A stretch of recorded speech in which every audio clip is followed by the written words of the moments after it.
job. Thank you, thank you. Well, hi y'all who are joining. We're just gonna spend the next several minutes chatting with Cynthia Martinez, who's the writer, director, and producer of First Voice Generation, which is a Catalyst nominee for Best Documentary. And Cynthia, thank you so much for your time today. I'm sure we'll chat a little bit, maybe take some questions from the audience. So if y'all are like listening, watching, feel free to drop those as we go. Um, but yeah, thank you so much, Cynthia. Can you tell us like just a little bit about yourself and how you came to make this documentary? Yeah, my name is Cynthia Martinez, and I was born and raised in Holland, Michigan. I am the granddaughter of Mexican migrant farm workers and the daughter of, teenage parents. And sort of the journey behind this film was that, I'm the first in my family to go to college, then go on to get a master's degree. I went on to study journalism at Columbia University. And just kind of fast forwarding to the film is that after 20 years of not living in my hometown, Holland, Michigan, a community that I love so much and that I was born and raised in, for a long time, I didn't feel like I belonged because it is a historically Dutch community. I'm a Mexican American woman, and my grandparents were migrant farm workers that came back and forth from Mexico and Texas up to Michigan, and eventually settled in Holland, Michigan. And that's how my parents ended up meeting and then having me. And I never imagined making a film. I did not go to filmmaking school. So it's pretty amazing to, now when I say I'm a filmmaker, that's never something I can say as a little girl, that when I grow up I want to be a filmmaker. I actually wanted to be a pilot, and I wanted to be an astronaut, so I wanted to be in the sky. And part of and I started that route in college, but then couldn't finish those aviation studies because of the cost of flight school, where I was going at Western Michigan University.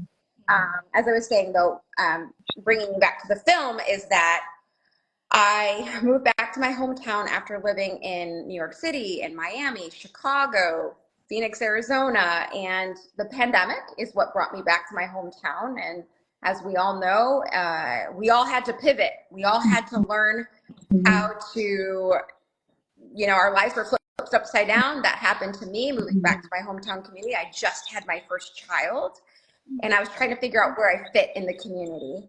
And one of those places I fit in the community was at the Hope College Trio Upward Bound program. That program helped me finish high school at West Ottawa High School and get into college at Western Michigan University. That program saved my life. And it's programs like Trio, which I know many of people in your audience are a part of or have been affiliated with, but any type of first gen community or program that helps first gen, they're very valuable. I mean, the things that you learn in programs that are supporting first gen students change lives. And that's what this program did. And I contacted them during the pandemic because I knew that there was something, a story happening in the education sector and what was happening with our students across the country, first gen or not first gen. Our education system across the world was being flipped upside down. Traditionally, how we do school in a classroom, everything was going virtual. And I knew there was a story behind that, and I wanted to see how it was impacting the students in my area. And so I asked the Trio Upward Bound program where I live, what they were going through and if I could document it. And so they were graciously okay with me doing that. And there were 80 students in the program at that time, and there were just different students within that program I was following. I followed a total of 7 students, but we only see 3 students in the film. And that's a whole story in itself, how I really wasn't sure what I was doing. I just thought it was going to be a project that I followed these students for the summer of 2020. And then really got involved with their stories. And then the stories that you see of the 3 who are in the film, let me go a bit more in depth into their stories and into their lives and more into their homes and at their jobs. And that's the film that you see today as First Voice Generation. Thank you so much for that. I'm sorry that my cat kind of like interrupted that. by walking in front of me and knocking like 50 things over. But just know I was not laughing at you. I was laughing at my cat having terrible timing. Bye, buddy. Thank you so much for sharing that. You know, as I was listening, I was like, okay, there's a couple things that I gotta follow up with her on. The first one, which has nothing to do with the film, is you went to Columbia for grad school. I also went to Columbia for grad school, but I went to Teachers College. So I think it's time, Cynthia, that you and I share some like first gen, like maybe we can rate them or rank them, like give Columbia a grade. I don't know how old you were when you went, but when I went, I mean, the idea of first gen wasn't even a thing that was like talked about the way it is now. But what was your first gen grad student experience like at Columbia? I can totally relate to what you just said. I really feel like this thing of first gen, or this, I don't want to say it's trend, or this acknowledgement that we are out there, we are in colleges, we are amongst the student population. We are very visible. I'm so grateful that there's been a lot of offices now being made on campus. But as you said, I think at that time, this was in 2010 that I was going to the J School at Columbia. There wasn't anything there that I felt supported by, or I wasn't aware if there was. So, you know, I wish there was. I wish there was something I could have tapped into. You know, it was difficult being amongst a lot of people who I feel that came from families who had a lot of wealth. That I know right away. The difference in, to my knowledge, none of my friends that I've made there are first gen, or they all come from families who have a lot of education, or business owners, or people who are very international, who, you know, spoke multiple different languages and had multiple access to a lot of different things. So I think schools, whether it's Columbia or any institution, making those programs more visible. And that's one of my goals with this film, is making students more aware of any first gen program that exists in a community, right? We know the power of community, how that can make all the difference in your experience as a first gen student, whether you're an undergrad, grad, or a PhD program. So I can't say that I had anybody on campus in that program being aware of anything there. I was really grateful to my advisor, who was Latina, who I could kind of relate to being Latina, was Elena Cabral. She was the advisor for my program. And so for her, she was super, super helpful. And because she was Latina, and one of, pretty much, I think to my knowledge, the only Latina on the campus who was in our program that was an advisor. She was super helpful, and to this day has been an outlet for me. But yeah, I mean, I don't know what your experience was like at the Teachers College. Who knows? I mean, I think like in general, once you get to grad school, those first gen programs are not as prevalent, or I mean, I know there's certain specific programs, but you know, most of the first gen centers and programming is usually targeted to undergrads. And also in grad school now for the second time, and I'm like, I know so much more this time around. Like the first time I had no idea, but now I'm like, I'm ready. I know how it works. But the first time I could have used that type of community, but I don't think we even had the word yet, you know. Mm, But, yeah. um, It's so so interesting to say if you could do it all over again. Now, yeah. knowing what I Mhm. know, I would have done my undergrad a bit differently. I would have done my grad school program a lot differently. Again, knowing what I know now. But I think that's a lot of why I do this work, so that there isn't, so that someone else doesn't have to go through that. I do this work for my younger self, Mhm. right? I, but yeah, I would totally do things differently. Sorry if you hear my son, it's bath time and he's down over there. But one thing that I always tell in the Q&A talks after the film, or any talk or keynote, is ask for help. And that is something that I learned in the Upward Bound program, or being first gen, is never being afraid to ask for help. And that's what's really carried me through when I didn't have the sense of community or programs. I was never afraid to ask for help from my professors, or go to office hours and ask that question that maybe I was scared to ask during my class time. So that's my biggest share, takeaway, that if I could get people, please don't be afraid to ask for help, or go to the office hours to get that question, or what you may be unsure of, or what you may be unsure. That is how I navigated when I didn't have that sense of community. It's so true. Like even just the concept of office hours and knowing what that is and when it's appropriate to go. And I don't know if this is more of like a cultural thing, but feeling like I don't want to bother them. I don't want to take their time.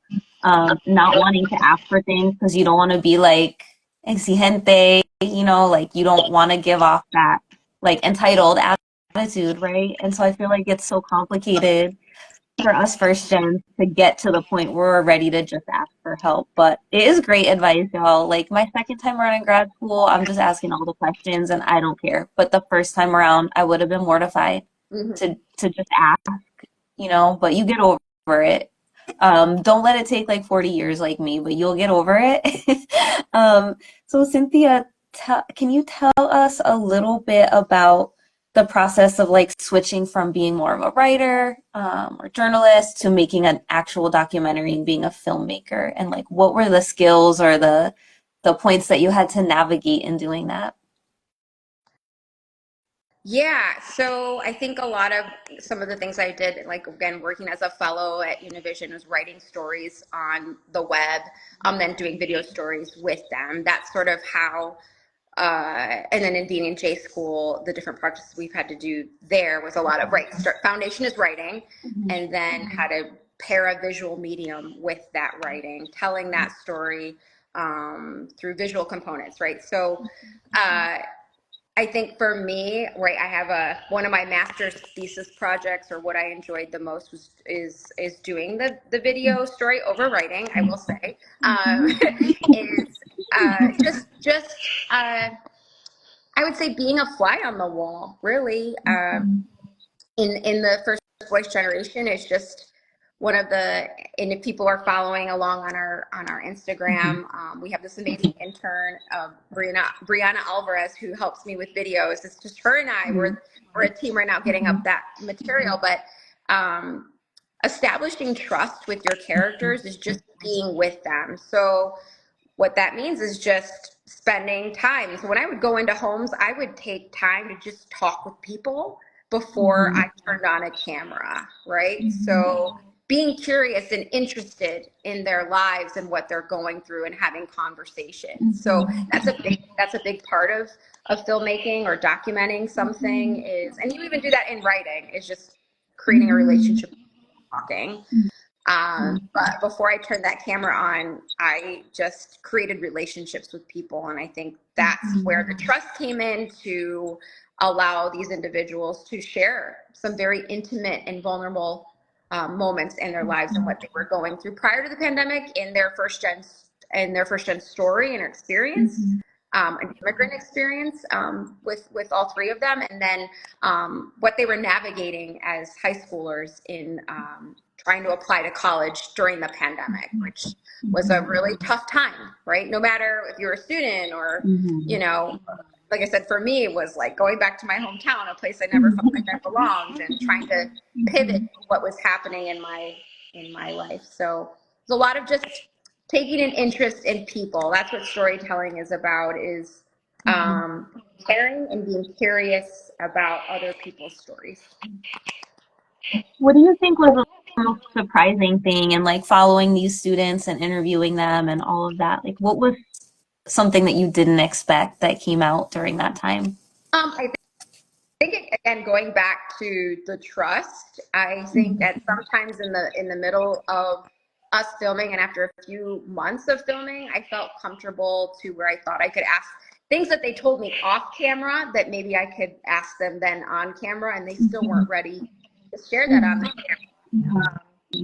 Which, when you have a one-on-one conversation with somebody, it's really easy to just talk to somebody's face, but a camera is everything. I think that was also a big reason why, like I said, we started with 7 students and then it came down to 3 because I was being amongst them in very intimate places in their life, their workplaces, their home places, their different sporting events, or any extracurriculars that they were a part of.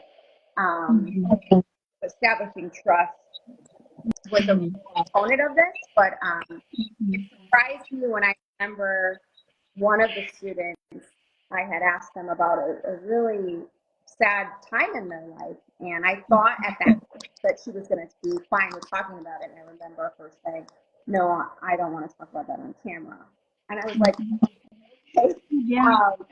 I was like, oh no, like if she doesn't share this, we don't have a story. I don't have a film. I don't know. And I'm a very spiritual person, and I just was like, God, the universe, like, I'm just going to leave this in your hands, and I'm just going to keep going, and I'm just going to keep telling the story with whatever material I have, even if I don't have that piece. Although I thought it was a critical piece. And then when I told her one of the last video shoots or interviews I was going to do with her, that it was going to be the very last one, and I would be kind of what I was going to be asking her, and if there was anything else that she wanted to share. And when you were not, I didn't want to share with you, talk about that. And she shared it. It was incredibly vulnerable. We were filming in her bedroom, right? Like that's the most intimate, her safe space. And she let me be in there with her. And for 30 minutes, she just talked, and I was fighting back tears myself, knowing how hard, but knowing that she is a person who wants to help create change, help create awareness for person, help her story be one that is of many, right? Of the experiences that we've all had. That she wants to do. She's making a difference, and I'm so that was an unexpected. So when we talk about the unexpected things, there was those kinds of things. There were 2 other things that happened of moments that the students were going through. And I don't want to give too much of the film away. One was involved in the Boys and Girls Club. Not only was she involved in trio programming, but she was involved in the Boys and Girls Club program. And she's one of 5 finalists for this program. I don't know if she's going to win or not.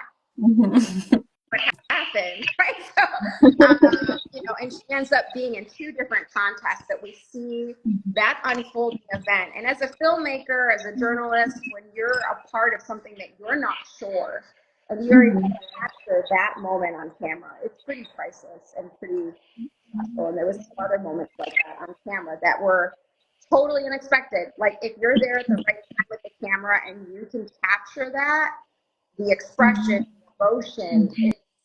I knew that when those moments happened for these students, it was like, wow, I was supposed to do this film.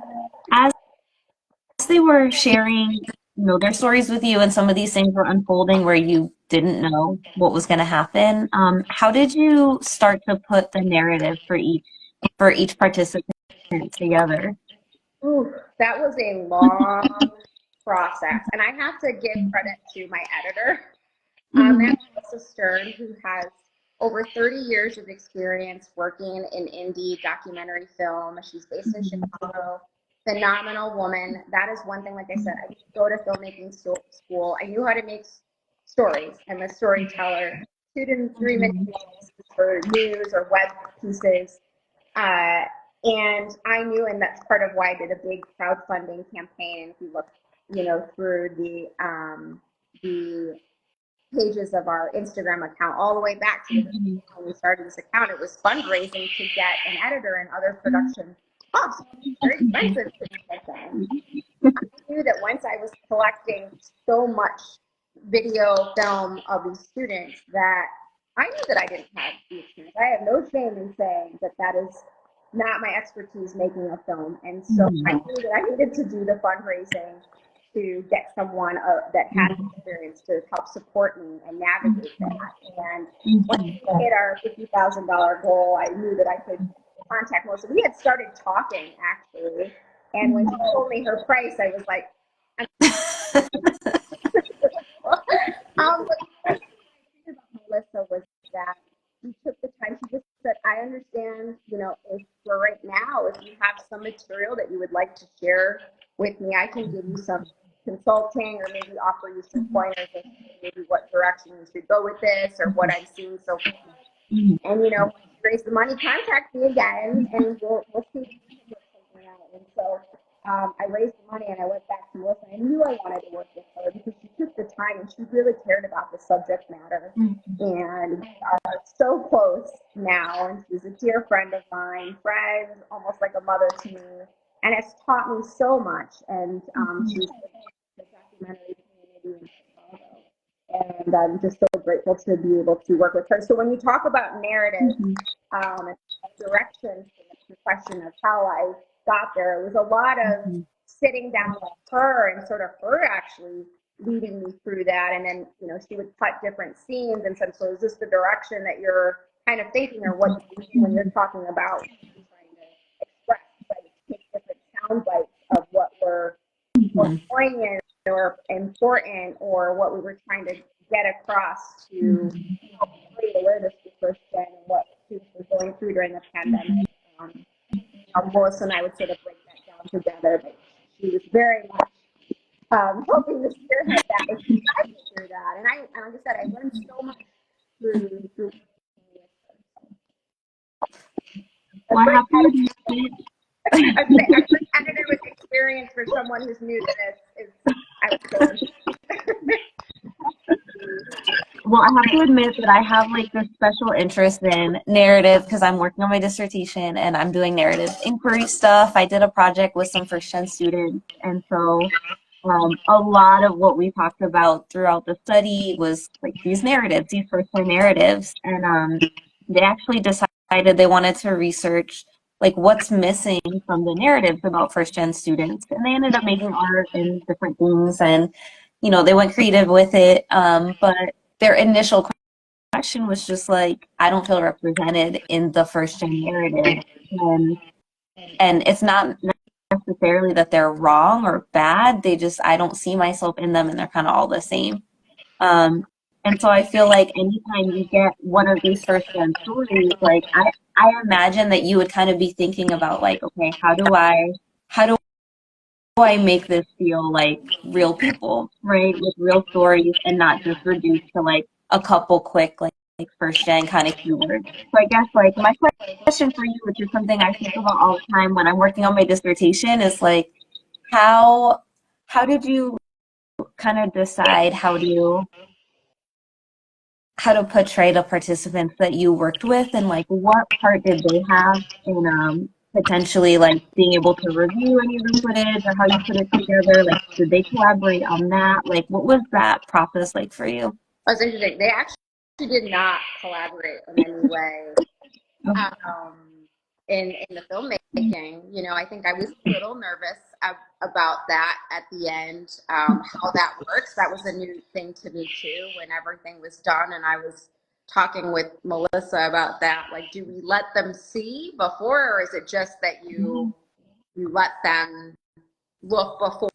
Of course, we definitely, before it was released to the public or before we had our first screening, gave them the option to see. I let them see different scenes prior to. We never had any issue with anyone saying, "Oh no, no, no," or anything like that.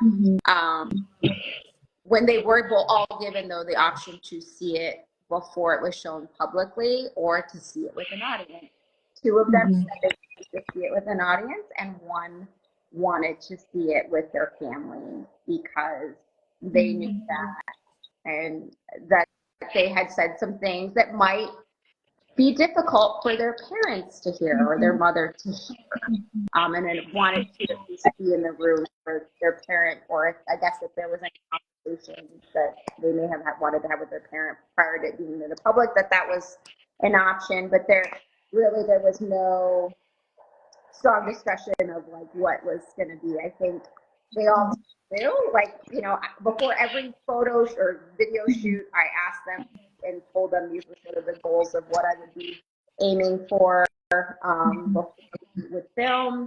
So there really wasn't, I think they sort of kind of all knew, like, okay, like any of this could be. quite frankly, a lot of it wasn't. Yeah. Yeah. So, which makes me, that was really hard. And also why I'm really grateful for Melissa was that she could help me separate. She wasn't emotionally tied to any of it, right? Like she was just not on a screen.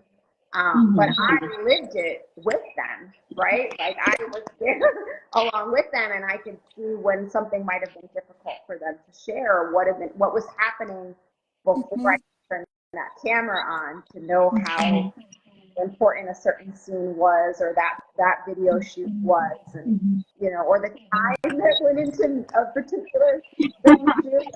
That was really difficult for me. I always going to prom with one of her best friends, right? This is also a coming of age story, right? Yeah. Bring you to high school in a lot of ways. And I wanted that prom scene in there and some of the drama that went with the prom scene, but in a prom pandemic, how do you do that? Like, anyway, but it didn't make it into the film, right? But we're going back to narrative. Sorry, your question though. I feel like I'm going on a little bit of a tangent. Yeah, narratives and how you portray them as real people and kind of like ride that line between a character with the storyline, but they're also a real person. Right. So one of the things that I thought was sort of the foundation of first gen being that, right? Typically we probably most like come from low income families, what that looks like, right? So I wanted to show all of that with them. And a lot of this is first gen work jobs right away as soon as we're able to, right? I wanted to visually see that these students, not only are they busting their butt in school during a pandemic, they're also working jobs. I wanted them to see that they probably have to help with younger siblings. That's another thing. But so you have communicate a lot with Alejandra Campovetti, and LT shared about her book and stuff, and she talks about the parentification that I listened to the audible, and that made me so emotional because that was a big component for me as a first gen. My parents were always working, and I had to help with my siblings. So we see that of the characters. So I wanted people to know about these challenges that overall that first gen deal with, and then the financial component, right? Of a lot of times, and there's a scene, and we probably shared this on our Instagram account, the FAFSA, right? How difficult that navigate. Our parents don't know what they're doing, and the scene with Angel where she's like, I'm not going to ask my parents for a loan. Like I would never ask my parents. Yeah. We feel this tremendous amount of guilt to even fathom like having to ask for support from our parents, knowing already that they're struggling, right? So I wanted to portray, those different narratives and make that really visible and real, and see that in our homes and the conversations they were having with administration or with their parents, and the emotion that you see captured during the film with those different components of being first gen. And now my focus was really education, and then access or different challenges with education. The other one was for these particular students, AP classes. They had that in their particular schools, and I'm going to guess this is probably across the nation, that maybe that first gen students don't get, again, that information about AP classes, or how do I do that, or how could I be able to do that if I'm not ready for it, and sharing about that in junior high school, right?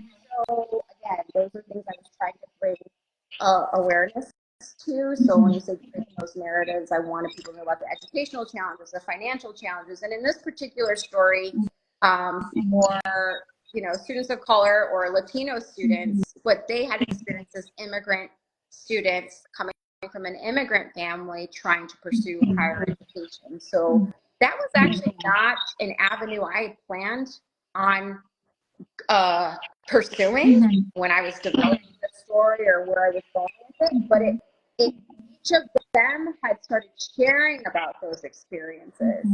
And so we see the experience from the Latino lens, or sort of the racial challenges, because we also have some African American students talk about it as well in their school, the racial challenges of first gen or navigating school also. So that there was some other tension that I didn't plan for, but that came out and talked about.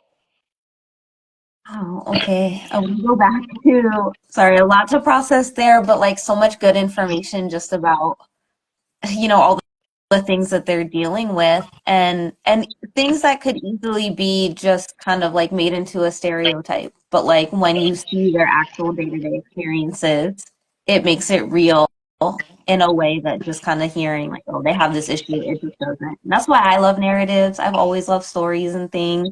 And I just love the idea of like them having their narrative. Um, and it's real and true. But it also kind of like they're part of it. They have the power to tell their narrative, Yeah, like by letting you follow them around. Do you think yeah. that's why they participated? Because they wanted a chance to kind of show their story? I'm sorry, say that again. Do you think that's why they participated? Like, did they want a chance to kind of show everyone this is my story? Oh, definitely, definitely. They weren't shy. What I'm grateful for is they weren't shy about expressing themselves about what their experiences were in school. The more personal things would have been happening with their families. That was more difficult for them to share. But what was happening in the schools, Mm-hmm. they were not shy about, and we see them being very vocal about. One of the scenes I think about that didn't make it in the film, and I'll just kind of share. And I have this vision if I could get some grant funding or something to create a website where we could put maybe different scenes about different subject matter that didn't make it in the film. For instance, Mm-hmm. about Nayeli, who's one of the protagonists in the film, about again the AP classes, how she was like one of like two or three students of color in the classroom, and a student had said, "How did you get in here?" And like, is your family related to El Chapo? You know, so right, exactly. She said, I get he was being sarcastic and trying to make a joke, but it just like wasn't appropriate, and then it just wasn't cool, wasn't so those are some of the things that some of these students have experienced, right? And I'm sure many students across the nation have experienced different things, again, from all different types of walks of life, right? Like that's just one example of what Naomi had shared. They didn't make it in the film, actually, but something that she had So Nayeli is one of the three protagonists. For anybody that's like watching now, and by the way, if y'all are here, please feel free to drop your questions for Cynthia in the chat, and we'll read those out and get some answers. But yeah, okay, so Nayeli is the first protagonist that you were just talking about. For people that are watching this or maybe watching later, can you give us, like, I know you don't want to give too much away, can you give us a little bit about each of those protagonists or characters and like what kind of the themes or the things that were going on during their yeah. stories? So we have Nayeli, who is a big TikTok phenom. You could look her up, and on Instagram. She's all things beauty and fashion, but she's a firecracker. When I say what I mean by that is that she wants to be a lawyer. So she kind of gives me the oh my gosh, how the Reese Witherspoon, the lawyer, Oh, Legally Blonde? but like the Latina version Yeah. of that. She's super proud of her country or her culture, not country, her culture being, that she's, Mexican American, and she's proud of both of her cultures, and she displays that throughout the entire film. And I kind of think about that when I say Nayeli is sort of my younger self that I wish I was more brave to be, is that she's not shy about sharing her culture, speaking the language, using her voice, and she uses that throughout the film. And like I said, she's one of the students that was a part of this competition called Youth of the Year, a leadership program, and she's very much a leader amongst her peers, and wherever she goes she has something to say, and she says with conviction, and she reads, and she's studying, and she knows she's well read, and so yes, she looks beautiful and fabulous, but like she knows what she's talking about. And so and I really appreciate that about her. And then we have Angel, who wants to be a doctor, I believe, or something in the sciences. And she, so Naomi's at Grand Valley State University, and then Angel's at Kalamazoo College in Kalamazoo, Michigan. She is so incredibly hardworking. Following her with the camera was exhausting. What I mean by it, she was in everything, even still in the pandemic, whatever. Like sometimes, because she was in the highest vocals program in her school, the highest band in the school. She was in the regular band and the jazz band, the vocal dimensions, the theater, worked a job, helped with her brother and her sister. Everything you can imagine, and was in the, the equity justice, the social justice clubs at school. So she had her hand in everything. I feel like there's nothing that she couldn't do. I said sometimes she should be a politician or maybe a lawyer, but she said she's interested in medical school. So, I mean, she can do anything that she decides to do. I mean, this girl is always doing something or in something. Her voice is immaculate. So we see her doing all of those things. And then we have Gael. He is a wonderful young man, incredibly intelligent as well, really into business and finance, as we see in the film. And he reads everything from like Robert Kiyosaki's How to Grow, the Cash Quadrant. He's reading like all these financial books, right? He's 16 years old. And I've heard of these financial books like later in college from like some entrepreneurs, but like he's reading these books as a high schooler, right? Like how to get rich and he's like telling me about stocks and how he wants to have a business, but he also likes the arts. And he just is also very well read in the financial world, and also loves graphics and graphic design. And so he actually, when we were doing the fundraising, created the graphics for a t-shirt that we were given during our Kickstarter campaign. And so right now he's a student at Hope College, and I'm probably going to get this wrong. He's like doing, I think, media or arts studies of some sort, and like geology. So like he's the different peaks, soil done different peak, the soil. I'm thinking like the sciences. He did this internship where he was studying soils this past summer, right? So he's interested in the sciences, but he also interested in the art, and he's quite. He also has had this sneakers company, selling sneakers on the side, like any he can do a side hustle, he's doing it, So these kids are all really, and students, I should say, young people, are doing amazing things and continue to do so. They're all working jobs, they're all doing side hustles or whatever. So it kind of gives who they are and their personalities. So yeah. Do you stay in touch with them? Yes. Oh yeah.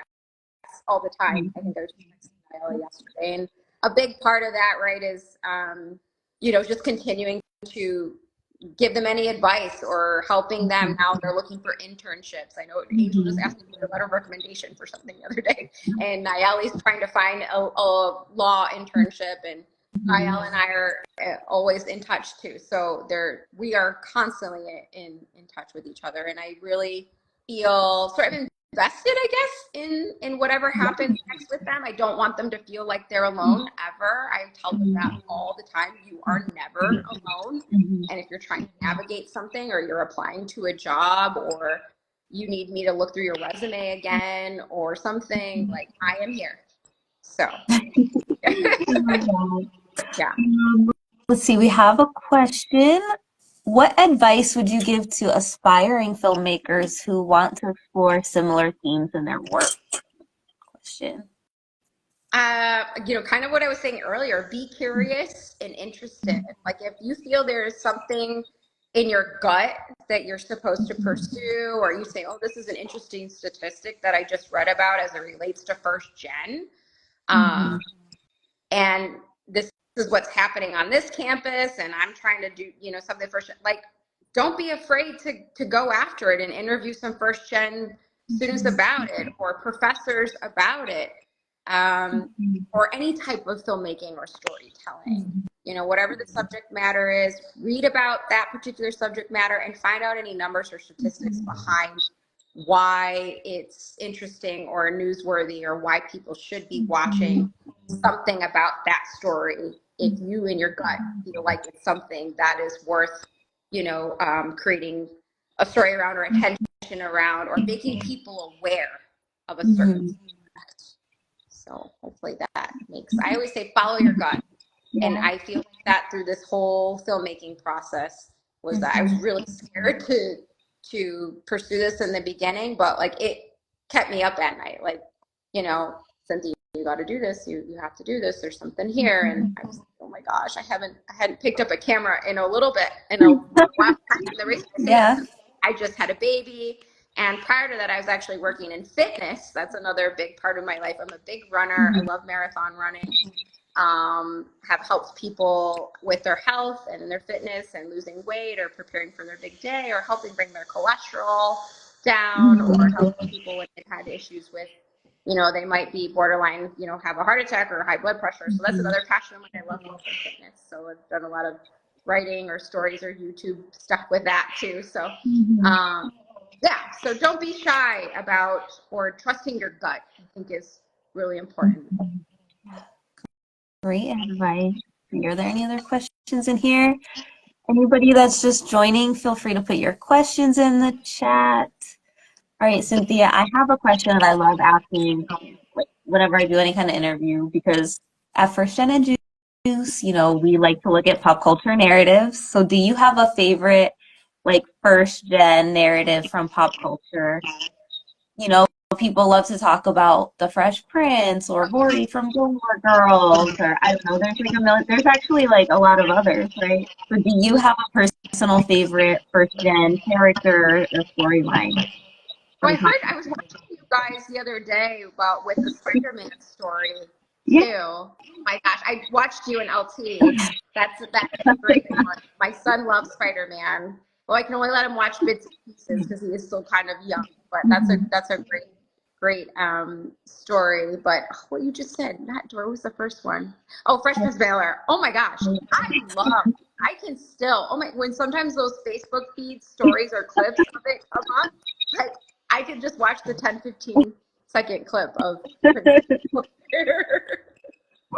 I know, I do love it. I feel like I grew up on it, so it's just it's like the first thing probably that made me think also about like class differences and just yeah, I don't know, because usually you're surrounded by people that are of like your same class, so you don't think of it until you're in it or you're like watching something like that. And I think just like it's a show that actually worked a little bit when they went to college. Like it didn't totally fall apart, and we got to see not just like the lead up, but actually like, what's the college part like? Because I think a lot of times we think about college access, it's like getting someone into a school or someone's like, my dream school is, you know, UMich, Columbia, USC, whatever. And then, you know, they kind of like just get fixated, I guess, on that one